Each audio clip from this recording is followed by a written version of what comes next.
And the very last one is also kind of a series, and that is the Entangled with Faye series by Georgette. Where did Georgette come from? Hello everybody, my name is Kelsey, and we're about to get very, very nerdy with my top of the TBR romances.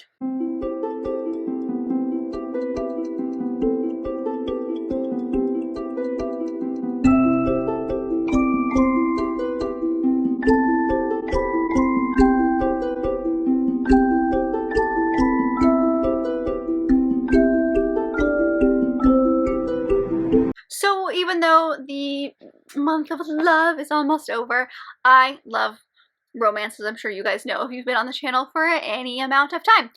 So I thought it might be kind of fun just to go over some of my top of my TBR romances.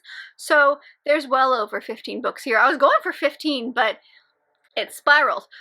So we have quite a few to go through, but these are the books that I have either plans to read this year or just I'm really, really, really interested in them and I want to get to them as soon as possible. So if you've read any of the books that I mentioned in this video, don't forget to leave your thoughts down below. Let me know which ones I should put at the very, very top, which ones I should get to next. I would love to know your thoughts. Also, apologies for the sun. It has decided to go down, as it always does, because filming is fun. So, sorry. But in no particular order, the first one is going to be King of Battle and Blood, and this is by Scarlett St. Clair. This is the first one in her Adrian and Isolde, I believe, is how you pronounce it, series. This is the author who did the Hades and Persephone series that, like, took over the internet, TikTok, all of the above, like, last year. She has, I think it's a trilogy, so I definitely want to get around to that one. But this one takes place in a fantasy world, and I believe it follows a vampire of sorts. So our main character is forced to marry this kind of darker, vampiric kind of character, and she has plans to kill him, but he finds out about it and threatens her, and then she starts having feelings for him.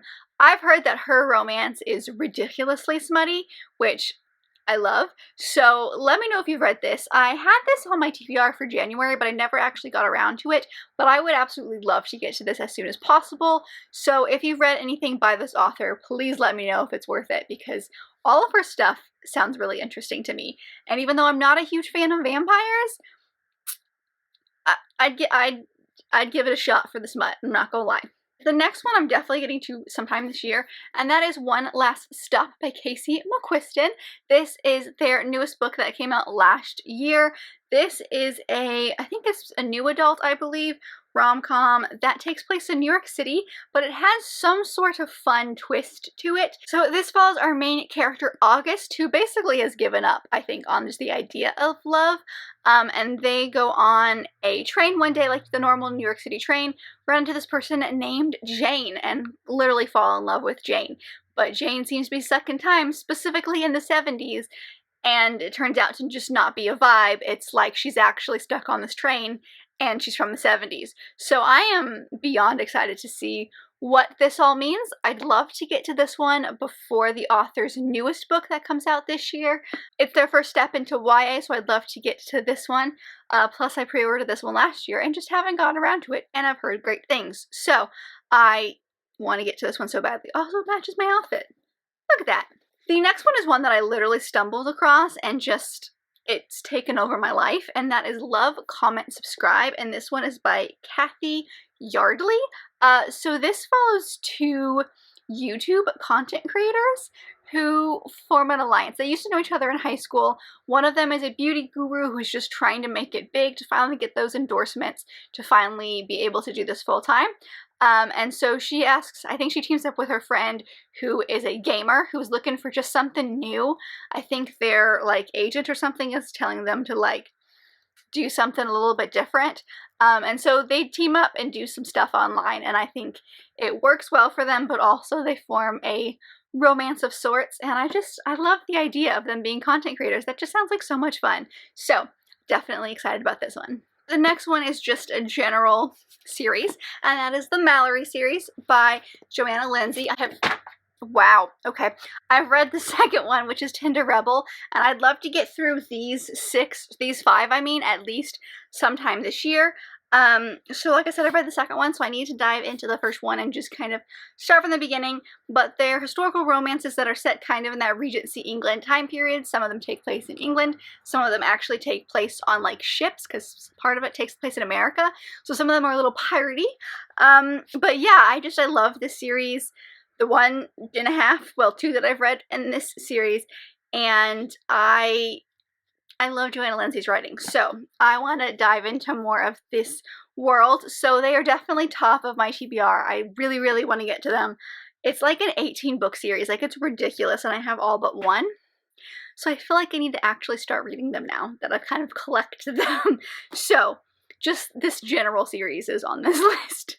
So I'm not 100% sure this one would be categorized as primarily romance, but it has some romance elements, so I'm gonna say it is, and that is Dial A For Aunties, and this is by Jessie Q. Sutano. This actually has a sequel coming out this year, but this basically, I think, takes place where this girl ends up accidentally killing her blind date, and her aunts help her hide the body, but I think it takes place at a wedding. And so then the body like starts to show up in places, and they have to like find a way to hide it. It sounds ridiculous. It sounds like a lot of fun, I'm not gonna lie. But it says here on the back that a college love from our main character's past kind of resurfaces at this time. So I'm saying it's a romance because I think it's going to be this kind of ridiculous rom-comness, but also like murder mystery. How does this all tie in? I don't know. If you've read this, let me know if I'm all kinds of wrong by thinking this is a romance, but it just sounds like fun. So yeah, I think it's going to be so much fun. So the next 2 are by the same author, so I've just kind of like lumped them together. And the first one is Desperate Measures by Katie Robert. So this is also kind of a stand-in for this series, but I'd like to start the series very soon. I talk about this all the time, but this author is just, I've read one thing by her, and it was honestly one of the best romances I've read. And this is a series that basically follows Disney villains as they fall for someone that's not expected. Like, for example, Desperate Measures follows Jafar and Jasmine. So it's set in this kind of contemporary world. I believe it's really kind of set all in this kind of bar area or club. I'm not 100% sure on that, but there's like 6 or 7 books in this series, and they all have to do with Disney villains and someone or more than one person from the original Disney world, and it just sounds like a lot of fun. So I really want to get this started. I've heard fantastic things about the series, and she's actually starting this beautiful new editions that have these illustrated covers that like is really tempting me. So yeah, we'll see. But I'd like to actually start this series before I spend money on the beautiful covers, because like it would suck a whole lot if I bought them and then didn't like it, but I think I will. But so this one for sure, and then the other one is Electric Idol, which is the second in her Dark Olympus series. I did read the first one, which was Neon Gods, and this one is set in a contemporary world, and it's kind of based in Greek mythology. This one specifically follows Psyche and Eros and their romance. I think they strike up some sort of deal in this one, and that is why they are together, but I don't know the specifics. I just remember that the first one's about Hades and Persephone, and then there is a third one coming out later this year that I believe involves Achilles in some way. So I loved the first one. I love this like Dark Olympus type of world that she's created, so I would love to get to this one like today, but very soon. The next 2 I'm doing together as well because they're also by the same author, and this is kind of like a stand-in for just this author. And we've got The Soulmate Equation by Christina Lauren, and then Dating You, Hating You by Christina Lauren.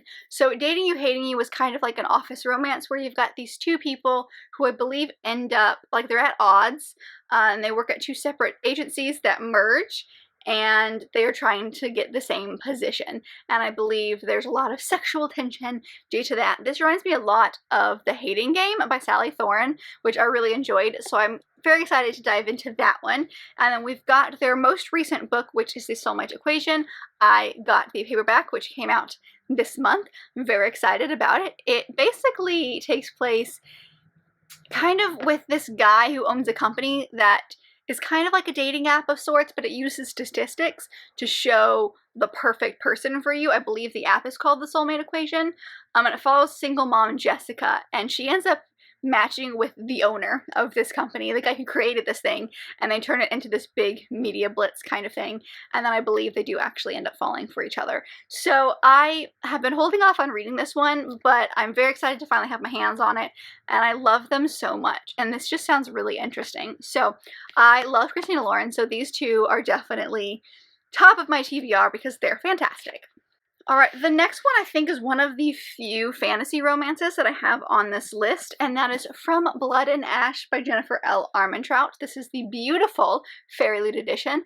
I have the first 3 in this edition, and I've heard fantastic things about the series. It reminds me of just kind of like the vibe. I feel like a lot of people who like the ACOTAR series really enjoy this series, and so I think it would be right up my alley since I am obsessed with the ACOTAR series and just Sarah J. Maas in general. So I've heard fantastic things about this one specifically. I know that I think the third one in the series, a lot of people were iffy on it, but some really enjoyed it, some really didn't. It's very mixed, but I've heard like literally nothing but good things about this first one, so I want to give it a try. I don't know a whole lot about it, but I know our main character Poppy is like special. She's chosen from birth, and she is going to be, what is she called? The Day of Ascension, and so basically no one knows what that is, but she's been chosen for this special day, and she's not allowed to experience pleasure in any way. I feel like she's not able to, allowed to experience anything, but it says specifically pleasure, and like general happiness, I feel like. But I know that she gets a new bodyguard of sorts, and there's some stuff that goes along with that, and the fantastical element of this, no one will tell you what it is because they feel like it's a big spoiler. Now, I have suspicions on what it is based on some of the artwork that's on like the second and third book, like the Fairyloot artwork, but I don't know for sure, so I'm very curious what that is. But I've heard great things about this series, and I would love to dive into it so soon. The next one I'm planning on getting to next month, actually, so this one will be read very soon, and that is Beach Read by Emily Henry. I'm not going to the beach next month, but I am going on a family vacation that will be by water of sorts. So I am going to be taking this one with me. I read The People We Meet on Vacation by this author and really enjoyed it. So I can't wait to dive into her first book, and then she does actually have a third one coming out this year that I am beyond excited about. This one basically follows 2 writers. I believe one is a literary writer and one is a romance writer.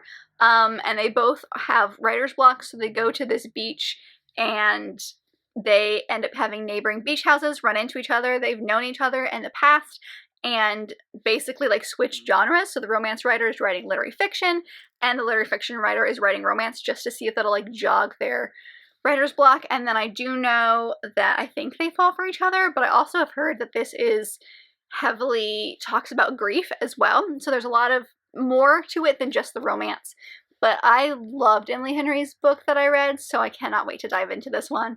And I've heard, again, nothing but good things about it. The next one is Unmarriageable, and this one is by Sonia Kamal, and this is a Pride and Prejudice in Pakistan. It says right there on the top. So it's obviously a Pride and Prejudice retelling, but it's set in Pakistan, actually. And I don't think I've ever read anything that's been set. Well, maybe I've read a couple of middle grade set in Pakistan, but I love Pride and Prejudice retellings set in different cultures, because not only is it a story that I love and just has all the tropes I love, but it like opens me up personally to different cultures and stuff. So this one, literally that's all I know about it. It takes place at a wedding ceremony, which apparently takes place, like, it's one of those like big elaborate multiple day kind of ceremonies. So I think this is a relatively short timeline as far as the actual plot, but I love Pride and Prejudice. I went to get to this one sometime last year. I bought it for a TBR last year and just never got around to it. So I can't wait to dive into this one. I've had this one on my TBR for like many, many years. I don't even remember when this one came out, but it was like the year it came out. I think I put it on my TBR. It came out in 2019, so I've had it on my TBR for a couple of years, and I just need to get around to it, you know? So, yeah, Pride and Prejudice. Let's go. Another one that I don't actually own is Fortuna Swan by KJ Sutton. This is the start of another fantasy romance series that, like, all of the people I follow on the booktube love. Like Becca from Becca in the Books, Ashley from With Frolic Through Fiction, I think Gavin from How to Train Your Gavin, like all of them seem to love this series, and I want to know why. So the 4th installment of this one, I think, just came out earlier this month, if I am correct, and it's a chunk, honestly. Like, it's like 800 pages. It looks crazy, but I think there's still like 3 more books in this series, but I'd still really like to get to this one, and I'm not sure if I want to wait until they're all out. Part of me wants to wait, part of me doesn't. But I've heard nothing but good things. I know this takes place, and our main character is a nightmare. Like, Fortuna is a nightmare, which I'm not entirely sure what that means as far as like the fantasy world itself and how like the magic system works. But she's a nightmare, and she's been looking for her brother. And this guy shows up and basically says, I know where your brother is. I'll tell you if you marry me. And he's like a fae king, or he's like fae. He's fancy. And so it's the 2 of them. And I know that there's a lot of trigger warnings in this series, but I've heard nothing but good things about this series. So I definitely want to try it out soon. At least the first one. Just give me like a snippet. See if I actually really will enjoy it. I think I will. So the next one is on this list because of the author more than the actual book, and that is These Old Shades by Georgette Hare. This is one that I picked up I think a couple of years ago, because I've heard that if you like Jane Austen, you'll really like Georgette Hare's writing style. So I picked this one up, and I'd love to give it a shot. I mean, like, it sounds really, really good, but I'm more interested in her as a writer. So this one follows the Duke of Avon, who really wants revenge on his enemies, and he saves this young girl, Leonie, I think is her name, from a life of harsh abuse, and finds out that this new protege of his is the key to getting the revenge he wants, but also the key to his heart, you know, that kind of stuff. But like, her stuff sounds really good, but I've never read anything by this author, and this is just one of the ones that I happened to pick up. Also, I just love these editions. They're so pretty. But I'd love to give her a try because she's been compared to Jane Austen, and you guys know how I feel about Jane Austen. So, like, that's all I really needed to know. But I'm curious as to how she's like Jane Austen. Like, is her writing like that, or is her storytelling? Like, I'm just curious how she is the contemporary Jane Austen, if you will. So I'm very curious about this. So I definitely want to get to this one soon because I've had it on my shelves for a couple of years, and it just sounds really good. So this was actually, wow, this book was copywritten in 1926. She is definitely of the time. Well, she's more contemporary than Jane Austen was, but she's not as contemporary as I thought she was. So maybe that's why she's compared to Jane Austen. I don't know. She sounds, I want to read her stuff regardless. And the last one is also just kind of like a general series, and that is the Entangled with Fae series, and that is by Sonia Odette. So we've got Heart of the Raven Prince and Kiss of the Selkie, and like I said, these are the last 2 in a series, and they're both based on some sort of fairy tale. So this one is based on Cinderella, this one's based on Little Mermaid. So I read the first one in the series and very much enjoyed it. It's kind of like a new adult book, but they're all set in the same worlds, but they're fantasy romance, and they're based on fairy tales. They're retellings of fairy tales, and that's honestly all I needed to know. But they are standalone, so while they do take place in the same world, you can read one, you can read them all, you can read them in literally whatever order you feel like, but they don't have to do with one another, except for they take place in the same kind of general universe. But I love her fantasy writing. I think they're fantastic. If you want a good fantasy romance standalone, she's definitely someone to try out. But yeah, those are all of the books that are kind of top of my TBR as far as romance goes. I have so many more than the ones that I showed you, but these are the ones that like are really I'm interested in at this moment. Like, they're top of the TBR for me. But let me know down below if you've read any of the books that I mentioned in this video, what your thoughts were on them. Like I mentioned, tell me which ones I should bump up to the top of my TBR. Like, which ones do I need to read ASAP? Let me know those. And then, of course, if you have some of your top tier, romances or top of your TBR romances, let me know what those are. I'd always like to add more romances to my TBR. I mean, you can never have enough, in my opinion. Let's do the like double heart emoji. I'll see if I can pop it up here. It's like a big pink and the baby pink heart. We'll do that if you want to comment something but you're not sure what to comment. Comment the double pink heart. But if you liked this video, and I very much hope that you did, don't forget to give it a big thumbs up and subscribe down below if you'd like to be part of this awesome growing family. I've also got all my social media down there, as well as other fun bookish links, so don't forget to check all of that out, and I will see you guys in my next video. Bye!